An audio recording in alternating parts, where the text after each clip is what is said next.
Hi friends, welcome back to my channel. Today we'll be talking about all the books that I read for the month of September. September was a good month for me because I did end up reading 14 books this month. I was on a roll and I didn't stop. So I had a great month. A little disappointed in the beginning of the month, and we'll go over that in a second, but nonetheless, I had such a blast this month. I read lots of very atmospheric books, some of them spooky, some of them dark, some of them fun, cozy, all of the above, okay? All of the above. I had such a great time. Before we get into the video though, if you haven't already, please don't forget to hit the like and subscribe button. That way you never miss another one of my videos. Okay, so let's start. I want to talk about two books in particular which were kind of disappointing, you guys, kind of. And I actually gave these books a 4, but I think I'm gonna bump it down to a 3.75. Blood and Honey and Gods and Monsters by Shelby Mahoran. I don't know if I'm saying her name right. Let's talk about these, right? Okay, so these are the last books in this trilogy series, and we're following a witch and a witch hunter and their romance. These are YA, I believe. I don't think so though, because there's steamy scenes in it. Anyways, I'm pretty sure they're classified as YA. This world takes place back in France, I believe. The language in here is so beautiful and so elegant. I love the setting of these books. I love where it takes place. I think it takes place in France, if I'm not mistaken. Correct me if I'm wrong. There's a lot about these books that I really did enjoy. I love the romance between the two characters. I love their banter. But that's pretty much it, you guys. I could care less about their mission, where they're heading. Like, I did not care. And I am so sorry. Please don't attack me if you guys love this series. The first book I gave a 5 because it was an introduction to this world, to these characters, to this romance, and I absolutely adored both characters. I loved, again, their romance, their banter. I loved their slow burn romance. I loved it. But every other book after that felt like a rinse and repeat. Like, there's always something that went wrong. There's always a different mission that they had to like succumb or whatever. And I did not care, even though it was so interesting and it at times was very atmospheric and it was very action packed. All I cared about was the romance between the two main characters. Everything else was just, I didn't skim through it because I don't do that, but I just did not care. Okay, I'm so sorry. Right now I have them sitting at a 4-star. I'm gonna bump them down to a 3.75 just because I had high hopes for this series, but for some reason I did not enjoy them as much as I thought I would. And maybe because my expectations were so high, maybe because of the season of the year that we're in right now where I'm expecting dark, gothic-y, or more fall aesthetics. I don't know, but I just was in it for the romance and I didn't care about the rest. That also leads me to talk about the reason why I wanted to finish the series and even start it in the first place was because I really wanted to read The Scarlet Veil by the same author. And these books had to be finished first before I started that book, which follows one of the characters in this series and her romance. I had to soft DNF that book. I don't know if I'm going to actually DNF it, but honestly, I'm 65% through that book and it feels like the same as these. Rinse and repeat. Kind of boring at times, very slow, nothing exciting, even though that story is about a human and a vampire. I just found myself not caring, and I'm so sorry if you guys love this series. Again, this is just my opinion, take it with a grain of salt, but very disappointed in this whole series and the continuation of this world, to be honest with you. Then I read The Last Party by A.R. Torrey, and tell me why I gave this book a 4 when I hated most of it. And I might bump it down to a 3.75. I gave it a 4 because of the freaking ending. Because the ending got me hooked. The ending I did not see coming. The ending was fun. The ending was a huge twist to me. And the reason why I hated this book in the beginning, like I really hated it, you guys. The entire time I was reading it, I was like, why am I reading this? This is not thrillerish. We all know what the book is about. We all know who the main villain of this book is. We all know who did it. We all know who's gonna do it. Why am I sticking around? But the ending was good. So probably a 3.75. In this book, we're following Perla, and Perla lives a lavish life. You know, they're rich. She lives very well. She has a loving husband. She has a beautiful little girl. She's living her best life. 20 years ago, this man confessed to murdering these 2 little girls during a birthday party. And so he was sentenced to jail. He's been sitting and rotting in jail. Our main character, Perla, for some reason, she is so attached and obsessed with these murders, and that's all I'm gonna say. She is a psychopath. And I think the reason why I didn't like this book as much is because we're following Perla, who is an insufferable character. I did not like her at all. I did not like what her intentions were. I did not like how she talks about her family. I don't like anything about this character. We had to basically follow her excruciatingly and her life and her thoughts and how psychopath she is, okay? That's really all I'm gonna say. That's pretty much it, you guys. I did not like this book because it was not a thrilling book. You already know from the beginning what is happening, what's gonna happen. And it's so I don't enjoy books like that. I also don't enjoy if the books are set that way to be following such an insufferable character,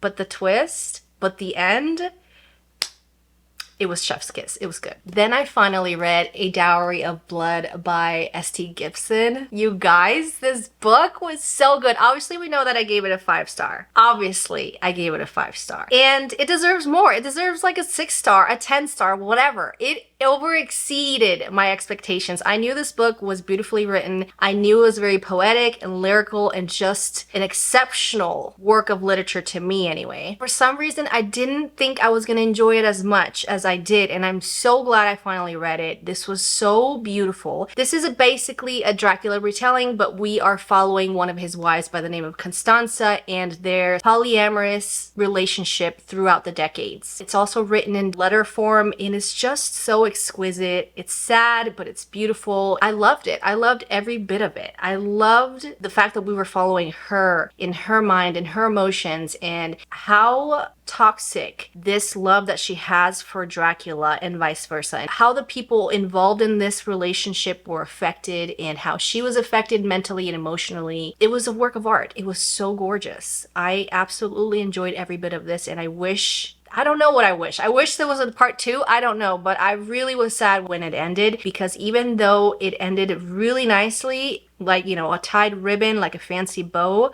I still wanted more. I still wanted more from the story and Constanza and these beautiful words within these pages. In the Company of Witches by Aurora Lee Wallace. This one, again, is one of those books where it's really hyped. This one's a cozy mystery about a witch and her aunts who run this B&B, and one day one of the most insufferable clients of theirs is murdered within the house. One of our main characters' aunts is accused of this murder, so we're following her trying to solve this murder mystery and trying to figure out who murdered, if her aunt actually did murder this client or if somebody else did it. The story is very, again, it's cozy, but it also has a lot of serious undertones with it. It's not just your fluffy cozy murder mystery. It talks about grief and what someone goes through when she loses her spouse, and acceptance and having to mourn on a loved one's death. We also have a mischievous crow by the name of Dog, which is so funny. We also have a cute cat. It's perfect. It's very fall-esque themed, if that makes any sense. But again, I saw myself kind of wanting it to be over in a sense. I don't know why. I wasn't very gripped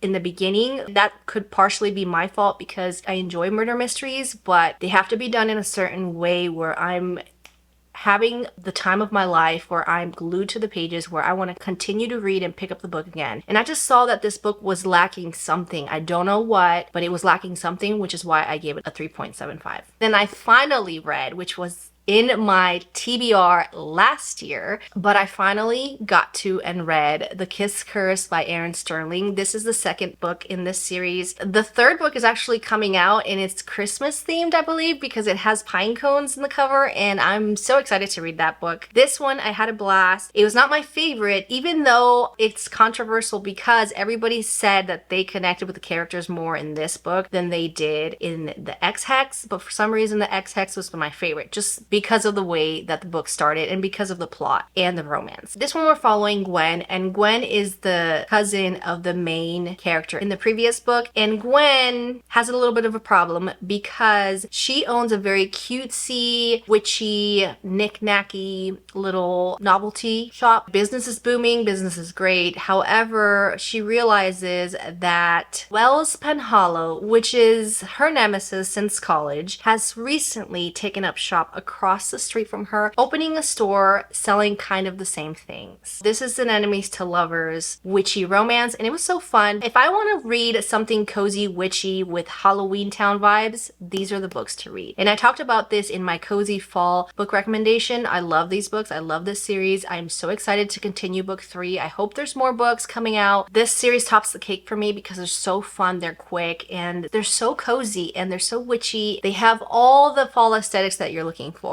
This one I gave a 4 because for some reason, again, I just didn't enjoy it as much as I enjoyed the first book. Also, what I love about these books too is that, you know, there's romance. Obviously, it's a witchy Halloween Town vibe, but also there's always a little plot. There's always a little mystery. There's always something that they have to solve or overcome in these books, which makes it that much more interesting when you're talking about cozy books in general. Then I read The Pumpkin Spice Cafe by Lori Gilmore. 5 stars. 5 stars. I read this book in the best season of my life when I was craving cutesy, cozy, fall, coffee, bakery, bookstore, small town, grumpy sunshine. This is it. It's also steamy too, which is fun. And I absolutely devoured this book. I had such a blast reading this. I wish I could read it again for the first time because it was the best introduction to fall for me. Like, fall, cozy vibes, everything that you can ask for in a cozy book, you have it right here. Sprinkle in some romance in there with pumpkin spice latte. You guys, it's perfect. In this book, we're following Jeannie. Jeannie actually is a city girl. She has a corporate job, and one day something happens where she's just basically shocked to the point where she doesn't want to live her life in the city anymore. She wants to slow down. She wants to enjoy her life. She wants to make friends. She wants to live in a small town. She has the perfect opportunity to do that when her aunt tells her, hey, I want to retire. I want to travel. So I'd like for you to come to move out here and take over the Pumpkin Spice Cafe. And so she does. There she makes just the best of friends. Small town folks are always the best, you know? You got the small town feels. She's running this coffee shop. She's making friends along the way. She's doing fall things. There's a book club that meets once a week at her friend's bookstore. On top of that, there is a grumpy farmer and there's romance. And you guys, it's perfect. It's so fun. I love it. I might reread it. This wrap-up wouldn't be a wrap-up if I didn't start this series, and I'm so freaking obsessed with it and so in love with it. Oh my gosh, I cannot shut up about it, okay? We are talking about the Shady Hollow series. I read book 1, which is Shady Hollow, and book 2, Cold Clay by Jenny Black. What can I say about this series that I haven't already? I'm talking murder mysteries. I'm talking fall vibes, especially these 2 books, because this one takes place in the beginning of fall, I think. And this one takes place in the end of fall or in the middle of fall, which is so perfect for the season right now. Each book, we're following this little village of animals who kind of act like people because there is no magic, but they kind of act like people, and it's just, the characters are so cute. The cozy vibes are so immaculate. They're so perfect. We have a fox who's a news reporter, and being a fox, she's always snooping around. We have a gentle giant moose by the name of Joe who owns a coffee shop by the name of Joe's Mug. We have a raven who owns a bookstore by the name of Nevermore Books, okay? And she loves mysteries. She reads a lot of thrillers and mysteries, and we're following our fox who in each book there's a new murder mystery. The stories are just so perfect. They're cozy, they're atmospheric, they're, I don't know, you guys, I just really enjoy them, and they're such quick reads. I'm gonna be so sad when I finish them. Both of these books were 5-star reads for me. This whole series is a 5-star read. In this one, we're following the infamous Grumpy Toad who is found murdered near his home, and this one we're following a mystery within Moose himself and maybe somebody in his family, but I'm not gonna say much. Again, both of these are 5 stars. You guys should definitely read it if you're craving something cozy with animals. A lot of coffee scenes. Like, these characters are always either at the bookstore or in the coffee having a cup of coffee, having pumpkin pie. In this one, there's an apple orchard. I love it, okay? I loved these books so much. Then I read A Modern Girl's Guide to Magic by Lindsay Hall. This is a witchy book. It's got witchy themes. It's cozy. We're following a witch who's basically jinxed and full of disasters. She can't really get control of her magic. She doesn't know what happened. She doesn't really know why she can't control her magic, but she knows that every time she tries some kind of magic, it goes wrong. It's a disaster. Where they live is called Charming Cove. I think it's also set in England. The shops are so vividly explained. It's so witchy and cozy and fun. It's very funny at times. In this story, our main witch is actually visited by her aunt, who is asking her to basically help their potion shop stay afloat using magic. And I'm not going to really say much. I'm going to keep it vague, but there's a competition involved and then obviously a romance. I enjoyed it, but not as much. And it's my fault. It's my fault because of the premise of the book. It's my fault because I don't think I enjoy competition romances. I don't think I like that. I liked the whole witchy vibes, how cozy and how autumnal the town was. But as far as like a competition, and she kind of has a little rivalry with said love interest. He's like known to be the town's hotshot and he's very good at magic. He's a very powerful witch. For some reason, I just did not care about the competition portion of it and the riddles, and I just didn't care, you guys. But I did enjoy it. It was fun, but not enough to get a 4. So I gave it a 3.75. Then I finally read Accidentally Amy by Lynn Painter. You guys all know what I gave this book. I gave this book a 4.5. This was fun. This is a meet cute, grumpy sunshine, friends to lovers romance. And it was so perfect. This is not very heavy on the fall, but it was fallish enough, if that makes sense. This one we're following Isabel and Blake, and Isabel is kind of in a predicament in the beginning of the story because she's at a Starbucks and she really needs her coffee to start off her day because this day is one of the most important days of her life, her career, and her new job that she just got. So she obviously wants to be on her A game. Nothing can start her day off right without her pumpkin spice latte. She's in a predicament because she finds herself waiting in line and starts to think that she's going to be late because the line is taking forever. So the barista calls somebody's order and that person's name was Amy 3 times, and it just so happened to be a pumpkin spice latte. The person didn't answer on the 3rd time, so Isabella thought it would be a great idea to pretend to be Amy and just take that drink so that she wouldn't be late for work. She does that and everything's perfect. She's on her way out until she bumps into Blake and spills coffee all over him. They have this very cute meet cute situation. Everything is fine. She's not late for work until she's introduced to her new boss, which happens to be Blake. This has a little bit of forbidden love as well, and it was fun. I love their banter. I love the friendship that blossomed between them, and it's also very spicy, which I did not see coming from Lynn Painter. But then again, this was my first Lynn Painter adult book, so she knows how to write spicy scenes. That's all I'm saying. I also forgot, you guys, to add this on when I was talking about the Shady Hollow series, that I did in fact end up reading Mirror Lake by Janu Black, which is the 3rd book in the series. And this one, again, another 5-star. We're following more of the town sheriff Bear, and there's another murder mystery to be solved, I think between a family of rats. But again, this was also very autumnal. I think this one was the end of summer, beginning of autumn.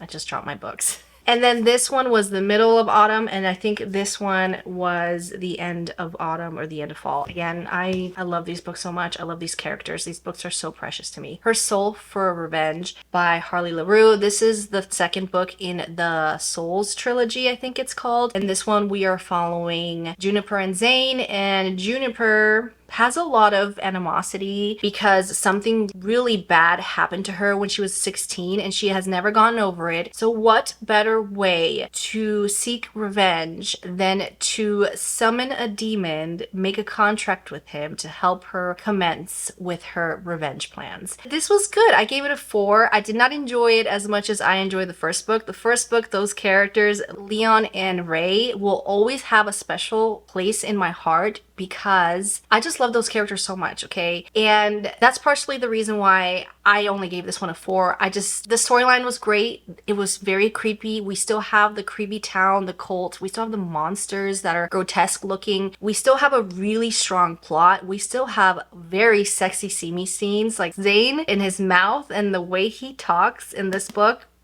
was perfect. But again, I enjoyed the 1st book better than this one. I still had a good time reading this one, but book 1 is my favorite. Then I ended the month reading Fall I Want by Lyra Parrish. This one is the first book in like a 7-book collection of fall aesthetic rom-coms. Okay, they're steamy rom-coms all set in the fall, written by all different authors, and I think that's so fun and unique. I really enjoyed this author's writing. From page 1, I was already hooked. I loved the small town feel in this. I love the characters. I love the banter. I love that there was a creepy manor in the background. I love the grumpiness and the not so meet cute of these two. That was just perfect. The way that they met was just exceptional. We also have fall festivities. We also have a coffee shop. We also have another bookstore. It's run by elderly ladies who, I think, if I'm not mistaken, read a lot of steamy books.